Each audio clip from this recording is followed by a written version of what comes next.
Hi, welcome to another exciting episode of the Andre The Beast Crayton Show. Another exciting show, another exciting guest. 7 a.m. where we're about to go, 7 a.m. 5 p.m. Indianapolis time. But we're going to Australia. And I know people are like, wow, Australia. I love Australia. I like Avalon. I like Sydney. I like all that. I like everything about Australia, except for the snakes. They scare me. The deadliest snakes in the world are in Australia, but also the deadliest women in the world are in Australia.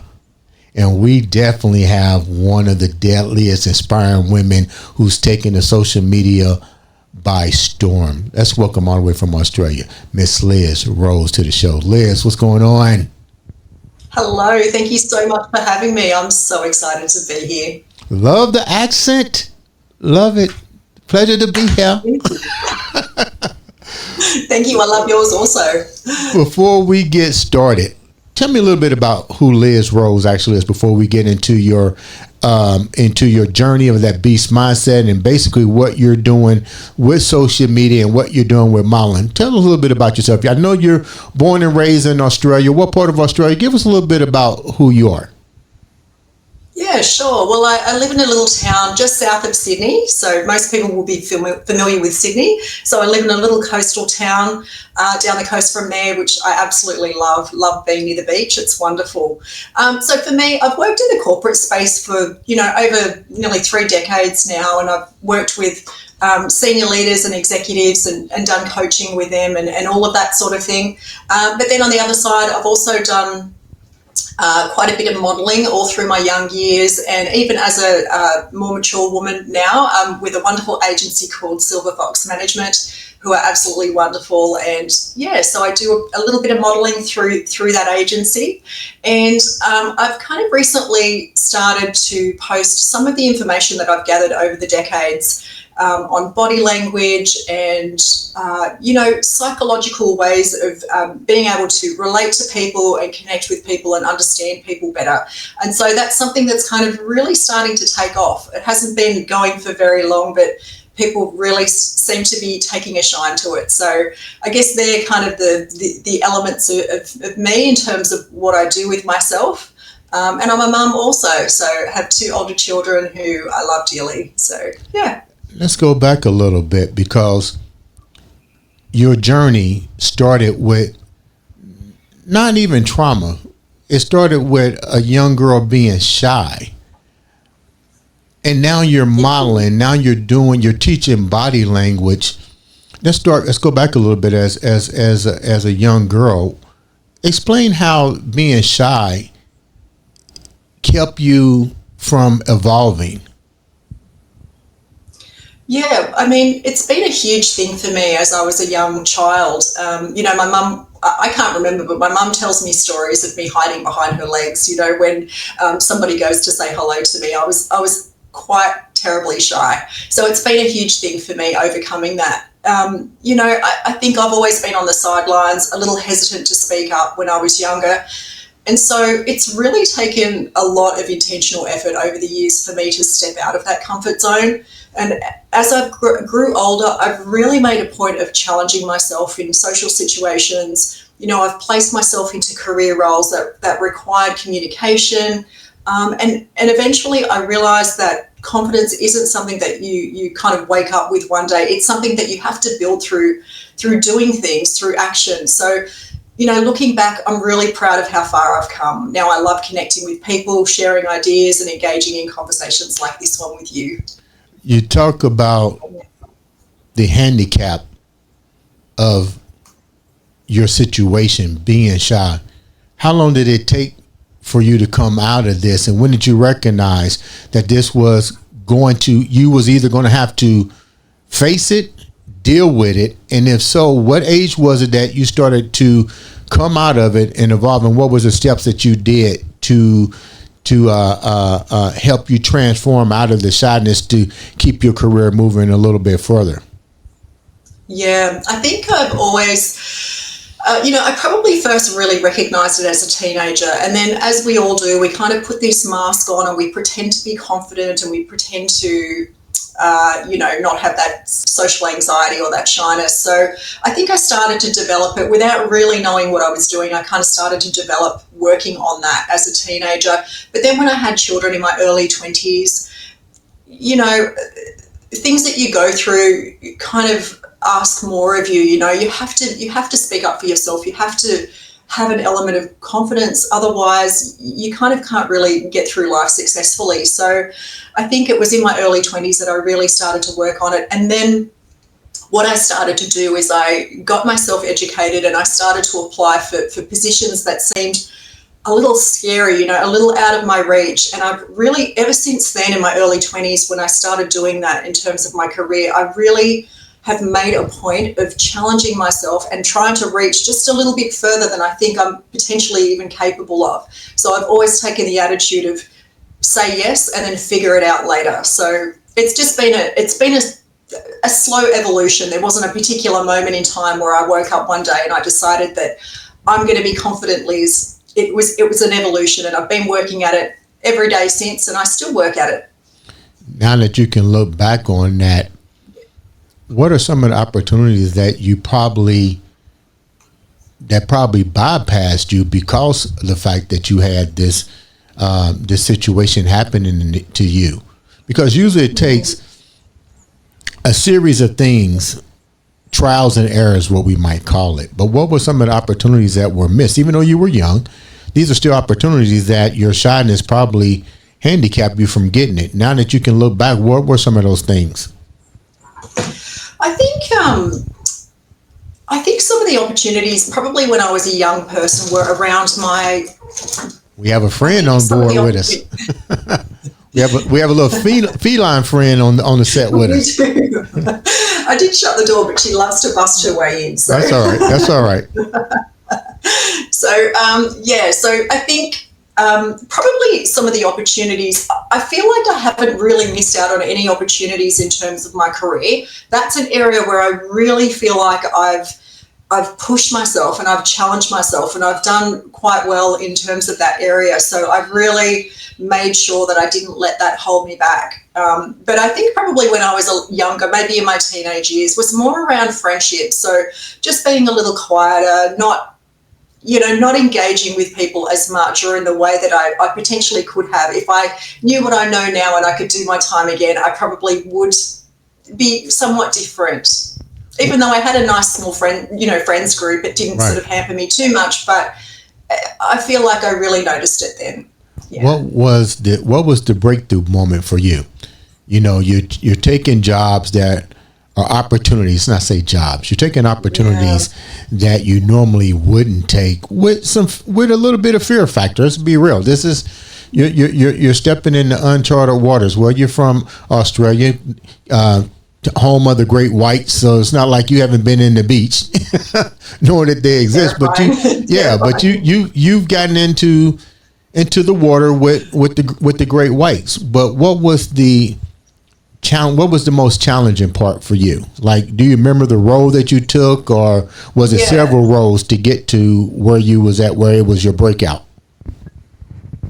Well, I think what happened to me, I think my career trajectory kind of highlights this quite well. So I think I was, earning minimum wage. I was doing jobs that were, perfectly fine, but not really what I wanted to do. And of course, they didn't have the earning potential. They didn't have the earning potential that I would have loved them to do. And I had a very young family at the time, and I was very conscious of, setting my family up and having a good income so that I could have a good life for my family. So I think the turning point came for me was, one day I was scrolling through Seek and I was looking for career opportunities. And I just realized that if I wanted to be able to earn more and provide more for my family and do the things that I wanted to do, I was going to have to do something a little bit different. And so that's when I decided that I would go to university, I would do my studies, I would further my studies and really just start to push myself and aim a little bit higher, and put myself forward for things that I might not necessarily be completely qualified for, but I was willing to give that a go. So I think that was the turning point for me, where I really wanted more from life, and I felt that I was kind of holding myself back. Yeah. When you took the embarkment to go to the universities, did you have any sense of what you wanted to get into? Because you're coming out of shyness, you're taking minimum wage jobs and so forth. Did you have but I guess prior to that, did you really have a career path? And when you wind up going to college, how did you determine what career path that you wanted to go? Because if you're shy, you're not opening up a whole bunch of doors for yourself. So you don't really know what career journey you're about to embark in. So how did you wind up selecting that going to college? Yeah, absolutely. You're so right. I think, I had kind of fallen into the HR space, so in the human resources space. I had been doing administration work prior to that. And then I found myself in a sort of entry-level HR job. And so that kind of, I was enjoying it, and I wanted to learn more and do more and further my career more in that space. So I think that was, that gave me the direction. When I decided to go to university, I would do my bachelor degree in human resources, and then I went on to do a master's degree, and I did some psychology as well. So I think, that kind of gave me the direction that I was going in, and I kind of just stayed in that direction, and that's what's led me to, having a very full career in human resources and doing that executive and leadership coaching as well in that space. So, yeah. We had a young lady that was on the show. Her name is Dr. HR, and she talked about human resource. That was her specialty. She actually left working in human resources to do her own human resource stuff. So this is going to make sense to the viewers in a few minutes. Being shy, going into human resources to where now, I could be wrong. You can tell me if I'm right or wrong here. A human resource person interviews people for jobs. So that way you have to recognize strengths, weaknesses, but more importantly, you don't get to really see that because that's on paper. The only thing you have to work with right now is body language, verbal communication skills and body language. Listen to this question because I'm about to give it to you. Based on what you went through, what do you see as a handicap for people that now come to you that you have to do a verbal and a communication evaluation? Because you don't know my strengths at all. I'm only telling you that's a whole different ballgame. That's for the supervisor now to take over. You get the first eyes on me. What are some of the strengths and weaknesses that you saw in yourself, flipping the script, and that you see in others that come to you? Well, I think when you first see somebody, the first thing that you recognize as a fellow human is their body language. So they're already communicating with you before they even open their mouth. So you're taking in, whether you're conscious of it or not, you're taking in the visuals of this person. So how they hold themselves, their posture, whether they're smiling, whether they have pleasant facial expressions, how they're dressed, all of those sorts of things. You're taking all of those things in. So I think what can really hold a person back is when they're communicating the wrong body language, or their body language doesn't align with what they want to communicate. So their words might be saying one thing, but their body language is saying something totally different. And that misalignment is where it causes lots of problems because, above 75% of communication is, non-verbal communication. So it's really, really important. And it's an area that most people aren't really sure of. They don't really understand how to decode body language. But it's a very, very important skill to learn. So I think, projecting the right body language, smiling, open, that open, confident body language is really, really critical. Yeah. Now that you know this, just go back. Let's put you in the seat.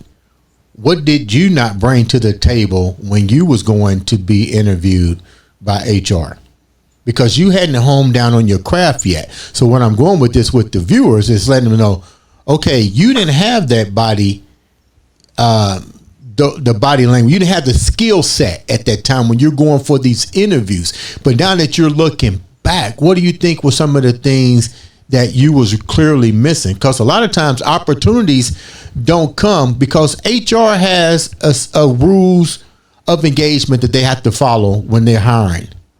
You had to go through those, but you didn't know that. But looking back now, what were some of the things that you were missing? Yeah, that's a really good question. I think, I certainly bombed out on quite a few interviews, and I will preface it by saying that when I was working on developing my career and progressing my career, I intentionally went for a lot of interviews. So I would regularly go for interviews for positions, some of them which I had not necessarily any intention of taking the job if I got it. I just wanted to practice. And so I think that's a really key word is practice and patience. I don't think it's something that you can just make a decision and overnight you're suddenly, displaying this perfect body language and you're engaging with people in a perfect way. I think it's a progression. It's something that you continually have to think about and work at if that's something that's important to you. So, but what was you? I'm not sure if I answered all of your question there. I think I might have. But what were you practicing? What were you practicing? Because you had no idea on where you was fumbling up. So unless somebody gave you, okay, let me use another scenario here. Yeah, I get you. I hear what you're saying. Yeah. So as a professional bodybuilder, I'm getting a score sheet from 12 different judges.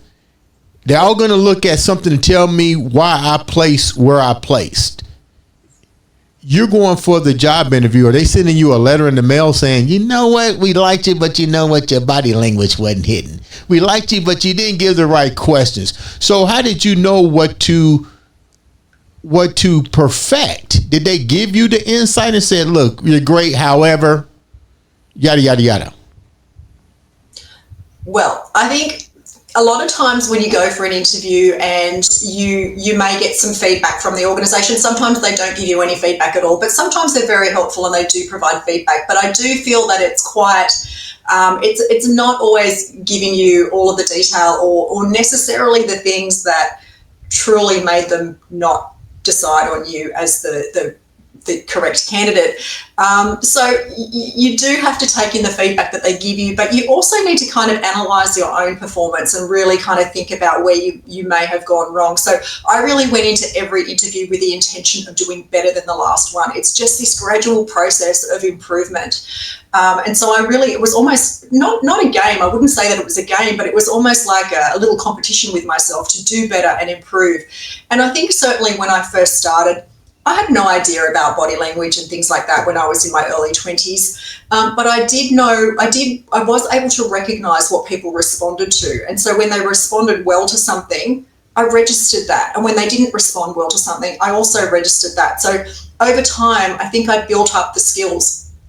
In the early days, when I would do interviews, I would think that it's all about what you say. What you say is the most important thing and you have to have that perfected. But actually, it's not always very much of what you say. It's how you present, how you come across to them and whether they think that you're somebody that they can work with well. Are you going to fit into the team? Are you a good, likable person? So it's all of those things, but I just didn't realise it at the time. I thought it was all about, saying the right things. So yeah, but body language plays a huge part. And as I did more interviews, I kind of picked up on that. And so I would use more confident body language. I would keep myself a little more still and composed during interviews. I would use, movements like the steeple movement, perhaps, because that conveys confidence and authority. And so using the right body language cues gives them confidence in you. And that's just how it works. That's just how we operate as human beings. What really perfected your craft? You mentioned going to college. What did you learn from that as it pertains to your career? What did the college aspect or educational aspect help you with? And what part of human or HR which part of your education package made you better at presentation, body language, both verbal and communication? Well, this might be a little controversial, and I definitely don't want to discourage anybody from pursuing an education. But for me personally, I would have to say that my education wasn't really the place where I found the answers to that. I didn't find answers about being confident in the workplace, or using the right body language, or how to engage with your colleagues and stakeholders. That wasn't where I got that information. For me, what I found was that my university education gave me the tickets that I needed to be able to apply for the positions that I wanted to go for. So it enabled me to walk through the door. So, but really learning about those things for me came on the job. So I've worked in various organisations, and I think, developing your presentation skills, how you speak in front of a crowd, all of those things come from practice and from doing, and it's taking an attitude of continual improvement. So one of the things that I always made a point of doing, and sometimes if you can buddy up with a person at work, it's really helpful. I had a great colleague at work through the years who I could bounce things off and I could get feedback from. So after every presentation, or if I was standing up in front of a crowd talking about something, afterwards I would go to her and I would ask for feedback, and I would say, give me the ugly feedback. I want to know what I didn't do well. Don't tell me what I did do well. I know what I did do well, but tell me what I could have improved on. And in doing that, that really enabled me to just continually improve. And it's just, like I said, it's a gradual process, I think. You deal with HR, you deal with body language and communication, which we're going to get into with the next part of this conversation. Working in HR, what are some of the crippling factors that you're seeing with individuals that are trying to get into the workforce? Some of the crippling factors, so some of the barriers, you mean? Mm-hmm. Yeah, I think, look, people need to obviously, have the education, and sometimes it's a bit tricky because, we're all looking for people with experience, but in order for people to get experience, they need to be provided with an opportunity. So that can be really challenging for people. But there are avenues around that. People can get experience in various ways if they put their mind to it. That's, something that they can do. Yeah, and look, I think in terms of barriers, it is things like, just being preparedness in interviews and things like that, just to give yourself the best opportunity. But really, learning how to speak and engage with people and connect with people, and how to quickly establish relationships with people is so critical. It's really, really important. And I think learning how to do that and focusing on that will really get you far in life.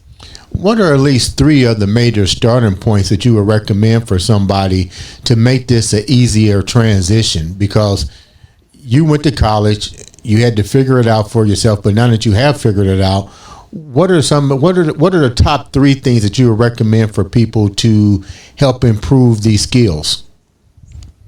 Well, I think one really important thing is to, if they suffer from self-doubt, which I think most human beings suffer from self-doubt at some point in time, I think, really trying to work through that self-doubt, that imposter syndrome can really hold us back in a lot of areas. So really just trying to understand that, you have the right to succeed, to be happy, to pursue the things that you want to do. You have just as much right as everybody else. And honestly, sometimes a lot of people are somewhat faking it, and it's the people who will just willingly put themselves forward, even if it's a bit of a stretch, even if it's a bit of a reach for them.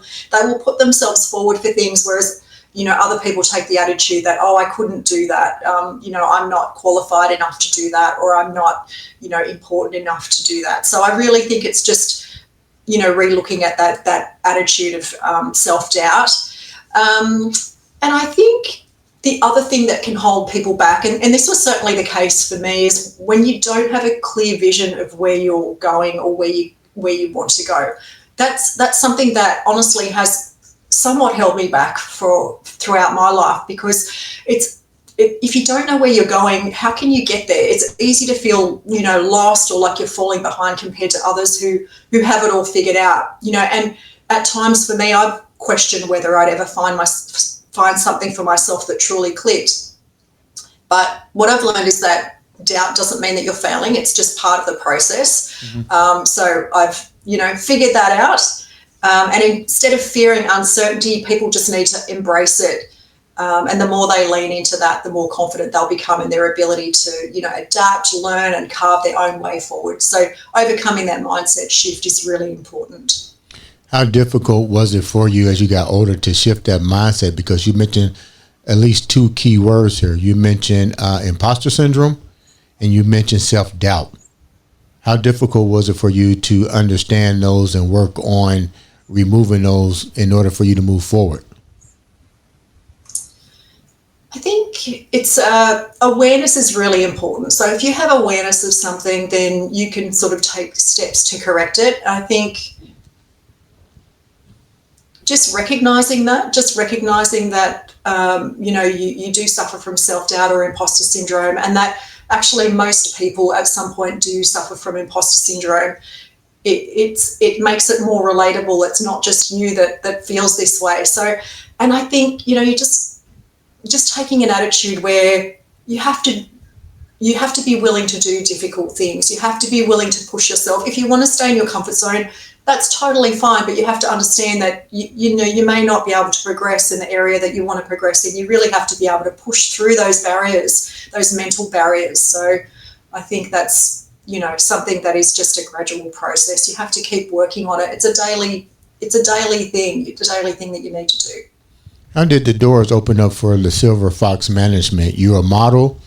When I think silver, I think about my beard, mature man, mature woman. Where did the Silver Management, how did all that come about for you? And how much of your expertise with body language and communication did you bring into the interview to get even picked as one of the top silver models?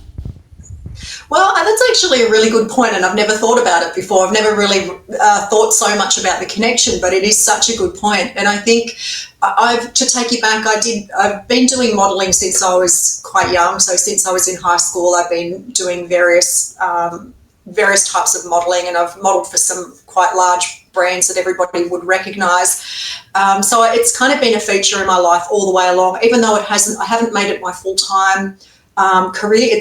I've really worked in the corporate space, and that's been my thing. But doing the modelling has always been there. It's always been in the background, and it's always been a love of mine.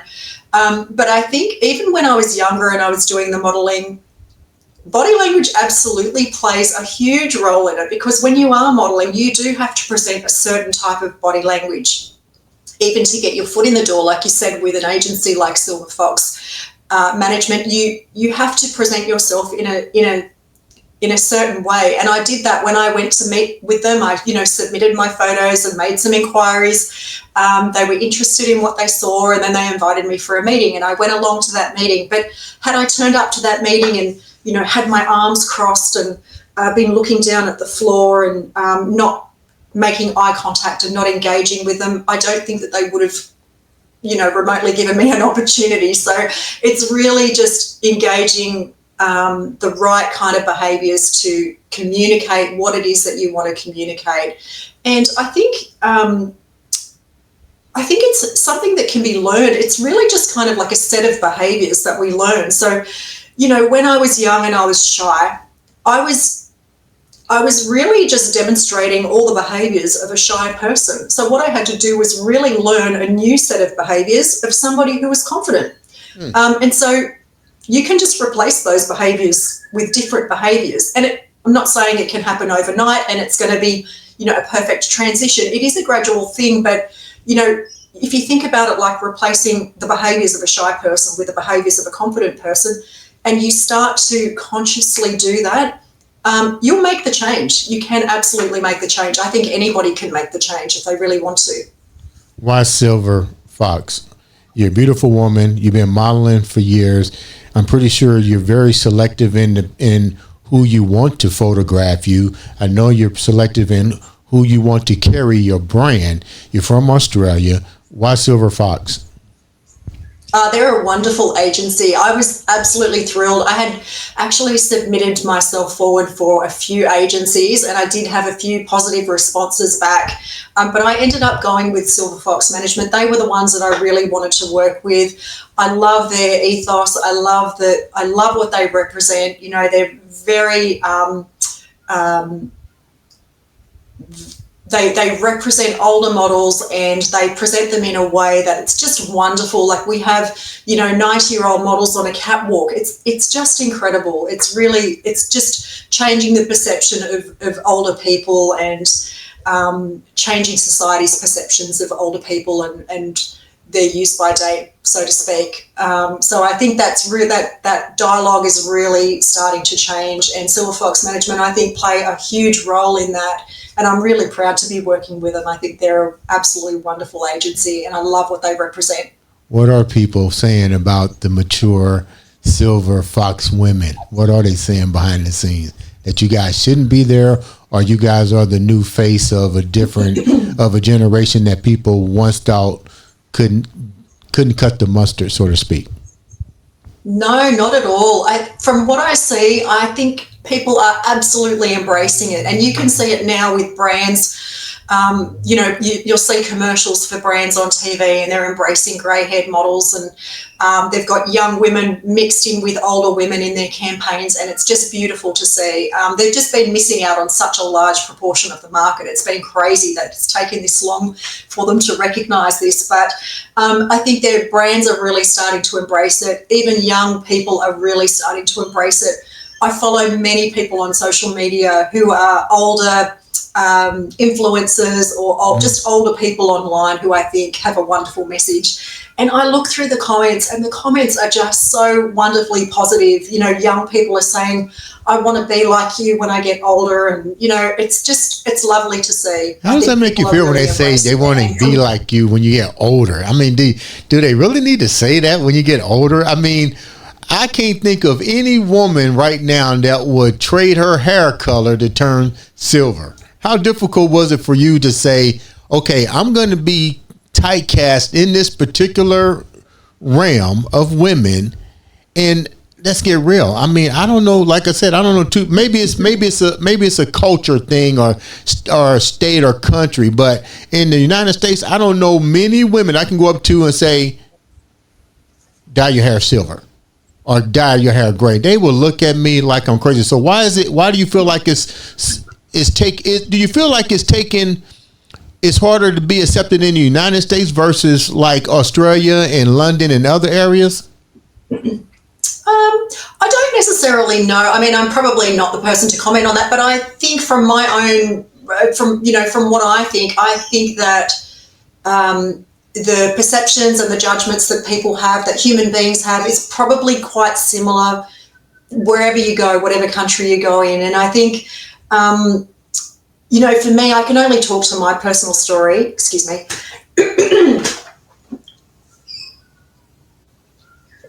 I can only talk to my personal story, but for me, I had been collecting beautiful images of beautiful women with long silver hair for a really long time, and it was something that I always knew that I wanted to do. But overcoming those opinions of other people, it's not easy. It's not easy, and particularly when you first start growing out your grey hair, like I did. This is almost 2 years worth of growth, and I've still got a little bit of colour on the ends, but I'm not ready to let that go yet. So wait a minute, don't do me like that.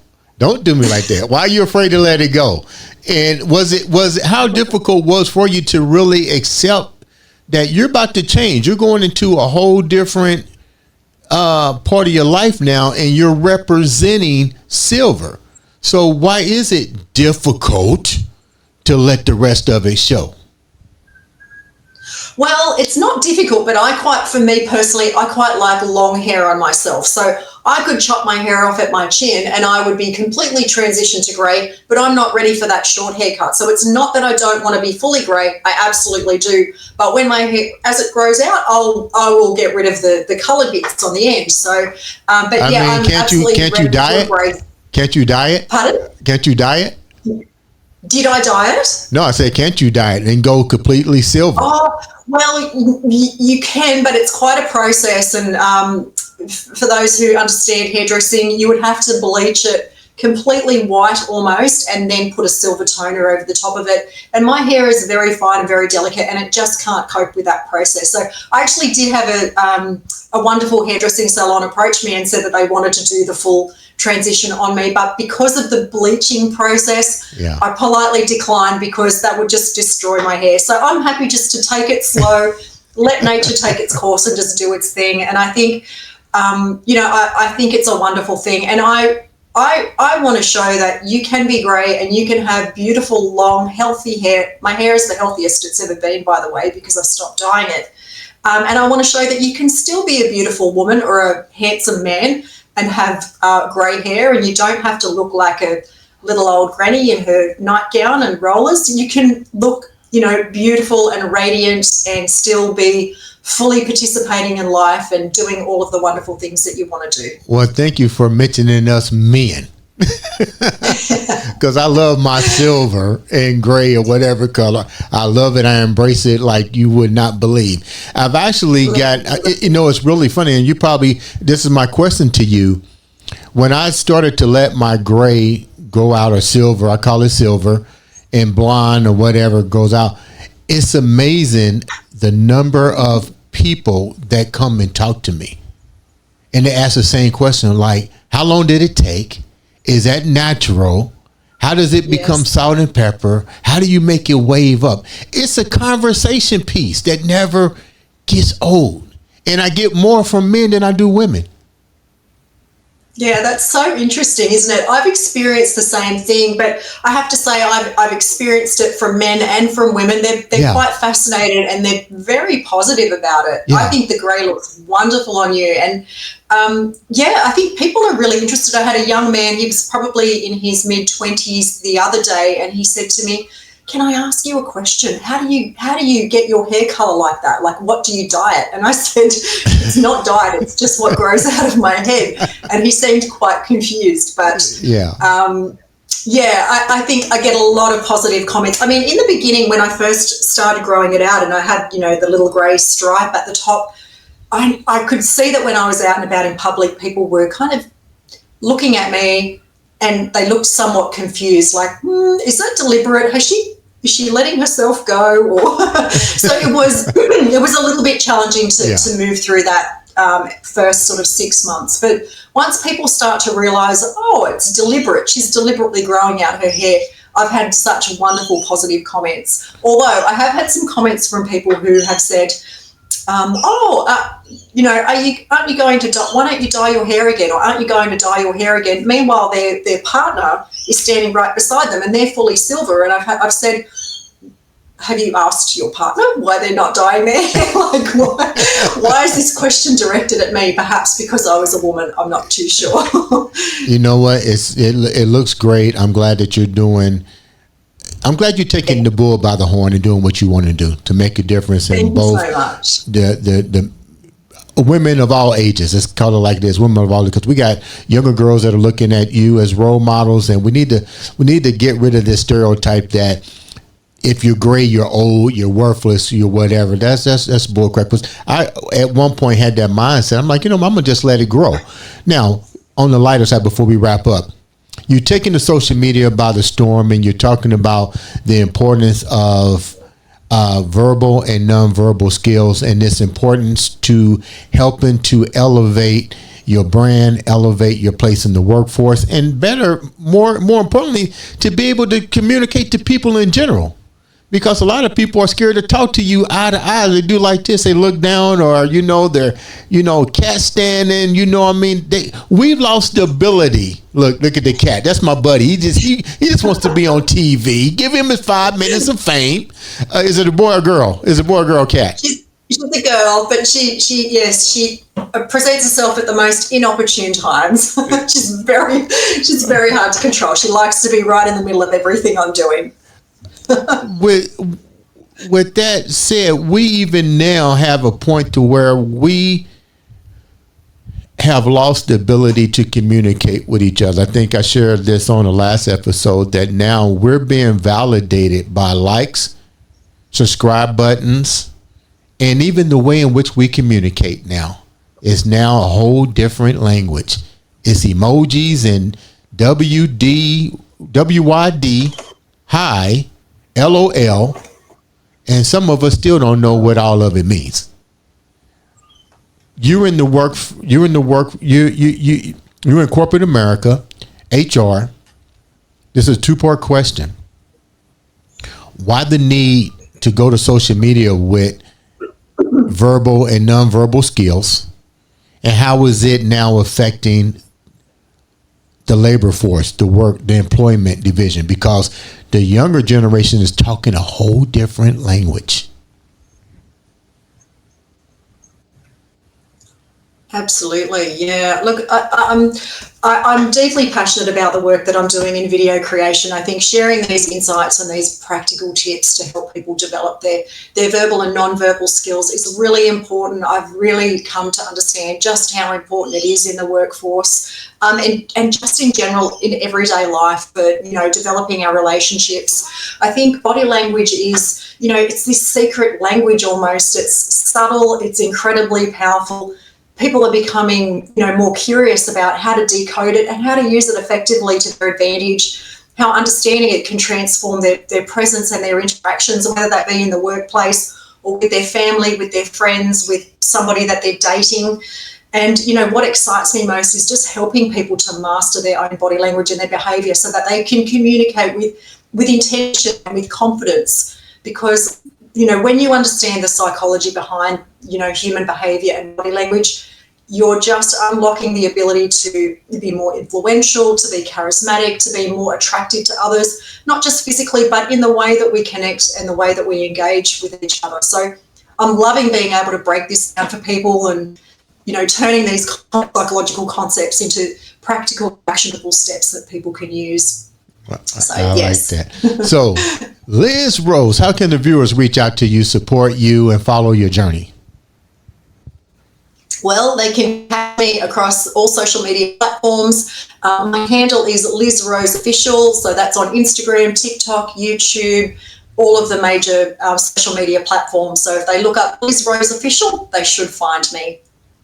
Thank you so much for taking time to educate, empower the audience. That's what we do here on the Andre The Beast Crayton Show. It's not always about trauma, but it's always about what did you learn from your life's journey? And clearly your life journey is to impact, educate, and empower people from your own personal experience. Ladies and gentlemen, this has been another exciting episode of the Andre The Beast Crayton Show.